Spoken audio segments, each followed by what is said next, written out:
এক সময় সামান্য কিছু তাদেরকে স্পিড বানিয়ে দিলে কাজ হয়ে যেত, এখন তারা মোটামুটি শহরের রেটে পৌঁছে গেছে প্রায়। এটা একেবারে ব্যক্তিগত অভিজ্ঞতা থেকে বলছি। কিছু দেশ গ্রহণ করে দেয় এটা, সেই দেশগুলি কিন্তু গুরুত্বপূর্ণ। সেখানে অর্থাৎ আমাদের এই সমস্যাগুলো কিন্তু থেকেই যাচ্ছে। 60,000 পাসপোর্ট আটকা আছে ইটালিতে। এবং কেন আটকা আছে? কাগজপত্রের বিশ্বাসযোগ্যতার প্রশ্ন। তারা প্রতিটা, সবগুলো কেস আটকে রেখেছে, তার প্রতিটা কেস পরীক্ষা করে দেখবে। কারণ দুর্নীতি সবখানে আছে, শুধু আমাদের এখানে না। মানে আমাদের কেউ একজন, কোন এক দালাল সেখান থেকে হয়তো 50 জন লোক লাগবে এরকম অনুমোদন নিয়ে এসেছে ওখানকার একটা প্রতিষ্ঠান থেকে। আসলে তার সেখানে 50টা চাকরি দেওয়ার মতো ব্যবস্থা নাই। এখানে প্রচুর টাকা পয়সার লেনদেন হয়েছে এবং আপনারা জানেন যে rates are very high. 10, 12, 14, 15 lakh টাকা লাগে একজনের যেতে, যেখানে আসলে শুধু বিমান ভাড়া ছাড়া কিছুই লাগার কথা।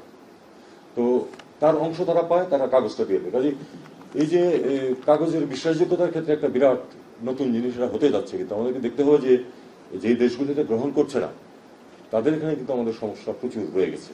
ফর্চুনেটলি মধ্যপ্রাচ্যের দেশগুলো গ্রহণ করছে এবং তাতে করে আমাদের অনেক সুবিধা হয়ে যাবে। ঠান্ডা কমানো যায় না, বেশি ঠান্ডা হয়ে গেছে।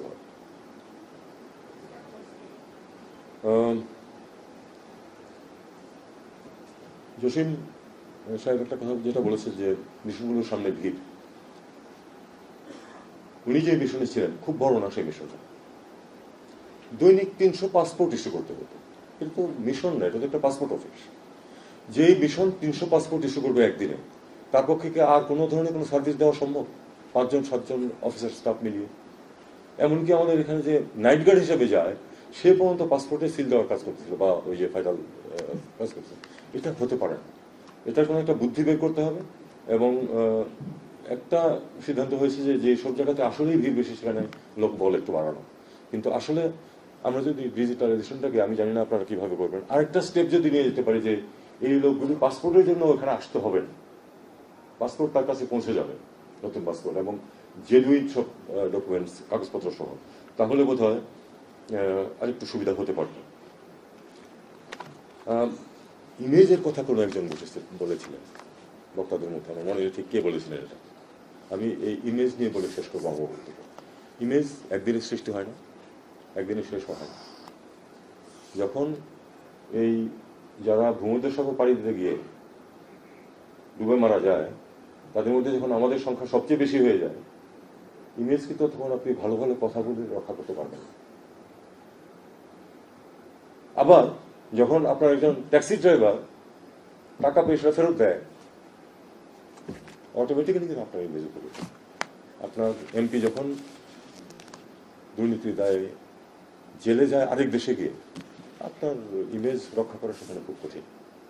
তো আমি যেটা বলবো সেটা হলো যে আমাদের সার্বিকভাবে আমরা যা করবো সেটাই আমাদের ইমেজ হবে।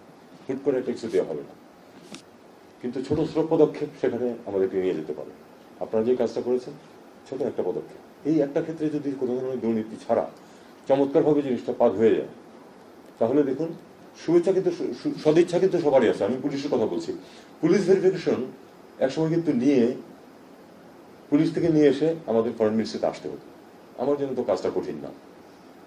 আমি যদিও প্রাইভেট পার্সন তখন, কিন্তু পররাষ্ট্র সচিব ছিলাম, আমার সাথে যারা কাজ করেছে তারাই সবাই আছে, বললেই সবাই তাড়াতাড়ি করে দেবে তারা।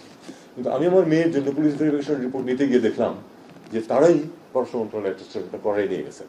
তার মানে আগে যেটা সিস্টেম ছিল, আমি অনেক আগে কথা বলছি, তার থেকে ইমপ্রুভমেন্ট হচ্ছে। এই সদিচ্ছাটুকু থাকলে কিন্তু ওই ইন্ডিভিজুয়াল যখন একটা কাগজ নিয়ে আসে সেটা তো আবার সত্যতা যাচাই করে দেখতে হয় যে ঠিক আছে কিনা, সেটাও প্রয়োজন হচ্ছে না, কারণ পুলিশ নিজেই নিয়ে আসছিল এটা। তো আমি মনে করি যে এই স্টেপটা একটা ছোট স্টেপ কিন্তু অনেক বড় স্টেপ।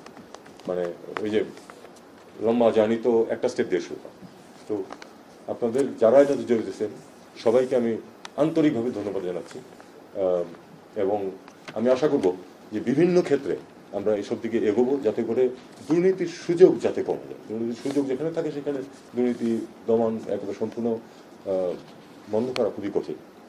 আমাদের ব্যাংকগুলো থেকে যে টাকা চুরি হয়েছে এটা কিন্তু ঘটনাক্রমে হয়নি, এটা সর্বোচ্চ পর্যায় থেকে এটাকে এনকারেজ করা হয়েছিল বলে কিন্তু করেছে। পত্র পত্রিকায় উঠেছে, সবাই বলা বলি করছে যে অমুক ব্যাংকটাকে ধ্বংস করে দেওয়া হচ্ছে। কারণ একটা ভালো ব্যাংক থেকে সমানে খারাপ ঋণ দেওয়া হচ্ছে ইচ্ছাকৃতভাবে।